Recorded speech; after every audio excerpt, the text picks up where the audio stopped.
वर्तुळ, त्रिज्या, व्यास, जीवा, केंद्र, परिघ, अंतर्भाग, बाह्यभाग, वर्तुळकंस हे वर्तुळाचे उपघटक आहेत. त्रिज्या, वर्तुळाचा केंद्रबिंदू आणि वर्तुळावरील कोणताही एक बिंदू यांना जोडणारी रेषा म्हणजे त्रिज्या होय. एका वर्तुळाला अनेक त्रिज्या असतात. जीवा, वर्तुळावरील कोणतेही दोन बिंदू जोडणारी रेषा म्हणजे जीवा होय. व्यास, वर्तुळ केंद्रातून जाणाऱ्या जीवेला वर्तुळाचा व्यास म्हणतात. व्यास ही वर्तुळाची सर्वात मोठी जीवा असते. वर्तुळाचा व्यास हा त्रिज्येच्या दुप्पट लांबीचा असतो. वर्तुळाचा अंतर्भाग, वर्तुळाच्या आत असलेल्या भागाला वर्तुळाचा अंतर्भाग म्हणतात. वर्तुळाचा बाह्यभाग, वर्तुळाच्या बाहेर असलेल्या भागाला वर्तुळाचा बाह्यभाग म्हणतात. वर्तुळाचा परिघ, वर्तुळाच्या वर्तुळाकार लांबीला परिघ म्हणतात. वर्तुळकंस, वर्तुळ परिघाच्या लहान मोठ्या भागांना वर्तुळकंस म्हणतात. वर्तुळकंसाला 3 अक्षरी नाव देतात. या आकृतीमध्ये ओ हे वर्तुळ केंद्र आहे. OP ही त्रिज्या आहे. QP ही जीवा आहे. RP ही व्यास आहे. RQP वर्तुळकंस आहे. ST वर्तुळाच्या अंतर्भागातील बिंदू आहेत. MN वर्तुळाच्या बाह्य भागातील बिंदू आहेत. RQP हे वर्तुळावरील बिंदू आहेत. सोबतची आकृती वर्तुळाची आहे. बिंदू O हा वर्तुळाचा केंद्र आहे. वर्तुळाचा केंद्र व वर्तुळावरील कोणताही बिंदू यांना जोडणाऱ्या रेषाखंडास त्रिज्या म्हणतात. सोबतच्या वर्तुळात रेख OP ही त्रिज्या आहे. जीवा, वर्तुळावरील कोणतेही दोन बिंदू जोडणाऱ्या रेषाखंडास जीवा म्हणतात. सोबतच्या वर्तुळात रेख MN ही जीवा आहे. व्यास, वर्तुळाच्या केंद्रातून जाणाऱ्या जीवेस व्यास म्हणतात. रेख AB हा वर्तुळाचा व्यास आहे. व्यास हा वर्तुळाची सर्वात मोठी जीवा असते. परिघ, वर्तुळ केंद्रापासून समान अंतरावर असणाऱ्या सर्व बिंदूंनी परिघ तयार होतो. परिघ बरोबर 22°/7 गुणिले व्यास. सोबतची आकृती ही P केंद्रबिंदू असलेल्या वर्तुळाची आहे. रेख PQ ही या वर्तुळाची त्रिज्या आहे. या वर्तुळाला असंख्य त्रिज्या असतात. या सर्व त्रिज्यांची लांबी समान असते. रेख MN ही या वर्तुळाची जीवा आहे. एका वर्तुळाला असंख्य जीवा असतात व त्या असमान लांबीच्या असू शकतात. रेख AB हा या वर्तुळाचा व्यास आहे. एका वर्तुळाला असंख्य व्यास असतात व ते सर्व व्यास समान लांबीचे असतात. व्यास ही वर्तुळाची सर्वात मोठी जीवा आहे. वर्तुळाच्या कडेची लांबी म्हणजे वर्तुळाचा परिघ होय. सोबतच्या आकृतीत O केंद्र असलेल्या वर्तुळावर PQRS हे बिंदू आहेत. वर्तुळाच्या त्रिज्येइतक्या अंतरावर असलेले बिंदू वर्तुळाच्या कडेवर म्हणजेच वर्तुळावर असतात. वर्तुळाकार कडेच्या आतील भागाला वर्तुळाचा अंतर्भाग असे म्हणतात. बिंदू O, W, X, Y, Z हे वर्तुळाच्या अंतर्भागात आहेत. वर्तुळाच्या त्रिज्येपेक्षा कमी अंतरावर असलेले बिंदू वर्तुळाच्या अंतर्भागात असतात. वर्तुळाच्या बाहेरील भागाला वर्तुळाचा बाह्य भाग असे म्हणतात. बिंदू L, M, N हे वर्तुळाच्या बाह्य भागात आहेत. वर्तुळाच्या त्रिज्येपेक्षा जास्त अंतरावर असणारे बिंदू वर्तुळाच्या बाह्य भागात असतात. सोबतच्या आकृतीत A व C हे वर्तुळावरील दोन बिंदू आहेत. या दोन बिंदूमुळे वर्तुळाचे दोन भाग झाले आहेत. या प्रत्येक भागाला वर्तुळकंस असे म्हणतात. बिंदू A व C यांना या दोन्ही कंसाची टोके अथवा कंसाचे अंत्यबिंदू असे म्हणतात. बिंदू A व C मुळे होणारे दोन्ही कंस स्पष्टपणे समजण्यासाठी प्रत्येक कंसावर आणखी एक बिंदू घेतात. या आकृतीत A व C ही दोन टोके असणारे कंस ABC व कंस ADC हे दोन कंस आहेत. वर्तुळाचे केंद्र व वर्तुळावरील कोणताही बिंदू जोडणाऱ्या रेषेला वर्तुळाची त्रिज्या असे म्हणतात. आकृतीचे निरीक्षण केले असता आपल्या लक्षात येईल की CD, CA, CL या तिन्ही वर्तुळाच्या त्रिज्या आहेत व MN ही वर्तुळाची त्रिज्या नाही. प्रश्न 1. एका वर्तुळाला किती त्रिज्या काढता येतात? स्पष्टीकरण. वर्तुळावर असंख्य बिंदू असतात.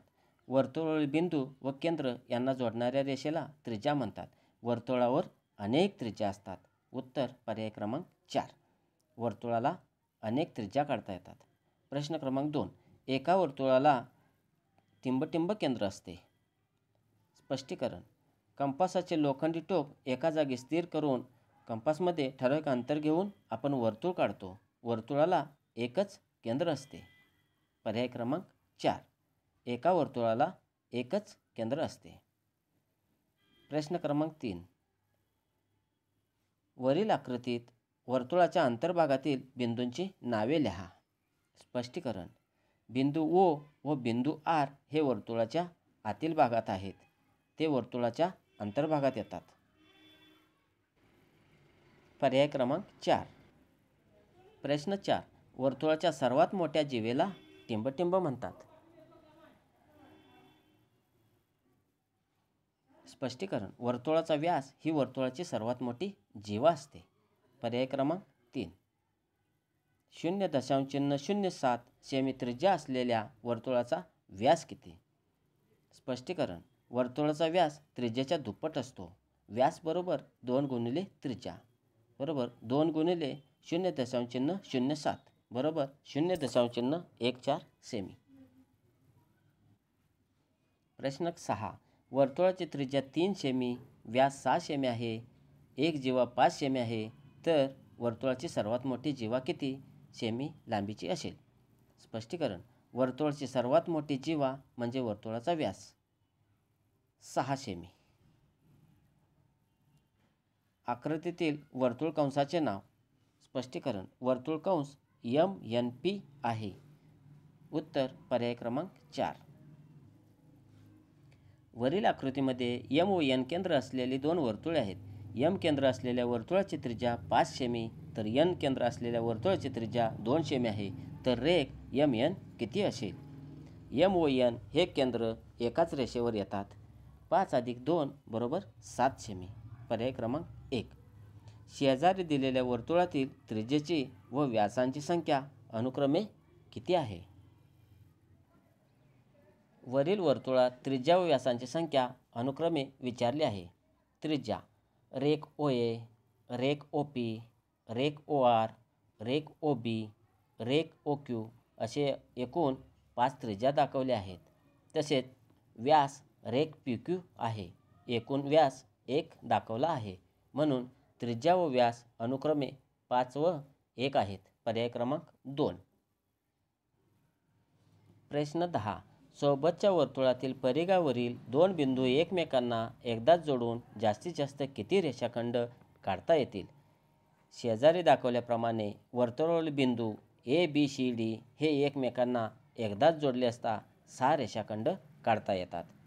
रेषाखंडाची संख्या बरोबर बिंदूंची संख्या गुणिले त्यामागील संख्या भागिले 2 एकूण 6 रेषाखंड. प्रश्न 1. O केंद्र असलेल्या वर्तुळाला किती व्यास असतील? O केंद्र असलेल्या वर्तुळाला अनेक व्यास असतील. शेजारील आकृतीत बिंदू S व बिंदू T हे टिंबटिंब आहेत. शेजारील आकृतीत बिंदू S व बिंदू T हे वर्तुळावर आहेत. वर्तुळ काढण्यासाठी कोणत्या साधनाचा वापर केला जातो? वर्तुळ काढण्यासाठी कंपास साधनाचा वापर केला जातो. एकच केंद्र घेऊन किती वर्तुळे काढता येतात? एकच केंद्र घेऊन अनेक वर्तुळे काढता येतात. एकाच वर्तुळामध्ये किती जीवा काढता येऊ शकतात? एकाच वर्तुळामध्ये अनेक जीवा काढता येऊ शकतात. प्रश्न 6. वर्तुळ काढण्यासाठी कंपासमध्ये घेतलेले अंतर म्हणजे वर्तुळाची त्रिज्या होय. वर्तुळाचा व्यास 12.4 सेमी असेल तर वर्तुळाची त्रिज्या 6.2 सेमी असेल. वर्तुळाची परिमिती म्हणजे वर्तुळाचा परिघ होय. शेजारी दिलेल्या वर्तुळातील व्यासांची संख्या किती आहे? आकृतीत LM व PQ हे 2 व्यास आहेत. प्रश्न 10. खालील वर्तुळात परिघावरील पूजा, नेहा, सुवर्णा या मैत्रिणी उभ्या आहेत. त्या एकमेकींना एकदाच हस्तांदोलन किती वेळा करू शकतील? वर्तुळावर P, S, N 3 बिंदू आहेत. 3 - 1 2. 1 व 2 अंकाची बेरीज 3. पर्याय क्रमांक 2 3 वेळा हस्तांदोलन करू शकतील. बाजूच्या वर्तुळाच्या आकृतीचे निरीक्षण करा. एम हा वर्तुळाचा केंद्रबिंदू आहे. वर्तुळाचे सर्व व्यास ज्या बिंदूत एकत्र येतात त्याला केंद्रबिंदू म्हणतात. रेख MS ही वर्तुळाची त्रिज्या आहे. त्रिज्या ही व्यासाच्या निम्मी असते. जर रेख AB ची लांबी 14 सेमी असेल तर रेख MS बरोबर 7 सेमी. रेख AB हा वर्तुळाचा व्यास आहे. जो रेषाखंड वर्तुळावरील 2 बिंदूंना जोडतो आणि वर्तुळ केंद्रातून जातो त्यास व्यास म्हणतात. रेख CD ही वर्तुळाची जीवा आहे. जो रेषाखंड वर्तुळावरील 2 बिंदूंना जोडतो त्यास वर्तुळाची जीवा म्हणतात. व्यास ही वर्तुळाची सर्वात मोठी जीवा असते. वर्तुळावरील बिंदू A, B, C, D, S हे वर्तुळावरील बिंदू आहेत. वर्तुळाच्या आतील बिंदू T, M, L हे वर्तुळाच्या आतील बिंदू आहेत. वर्तुळाच्या बाहेरील बिंदू N, X हे वर्तुळाच्या बाहेरील बिंदू आहेत. महत्त्वाचे नियम. वर्तुळाच्या केंद्रापासून जीवेवर काढलेला लंब जीवेस दुभागतो. एकाच वर्तुळाच्या एकरूप वर्तुळ जीवा केंद्रापासून समान अंतरावर असतात. एकाच वर्तुळावरील एकरूप जीवांनी तयार केलेले केंद्रीय कोन एकरूप असतात. एकाच कंसातील कोन एकरूप असतात. अर्धवर्तुळातील कोन काटकोन असतात. व्यास ही वर्तुळाची सर्वात मोठी जीवा होय. चक्रीय चौकोनांच्या सम्मुख कोनांची बेरीज 180 अंश असते.